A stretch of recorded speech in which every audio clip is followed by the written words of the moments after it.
وظیفه ما این است که با این تبلیغات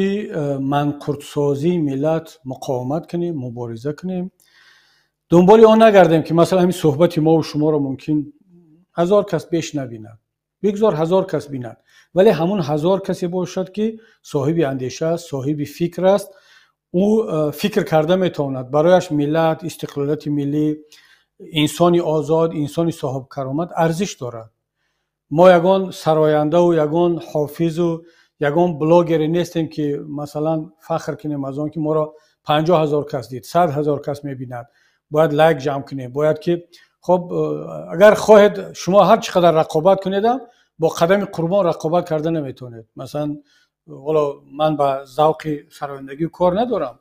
مثلا بینندگان سرودهای او را مقایسه کنید با دلخواه یک صحبت علمی یا فرهنگی یا سیاسی یک سیاستمدار.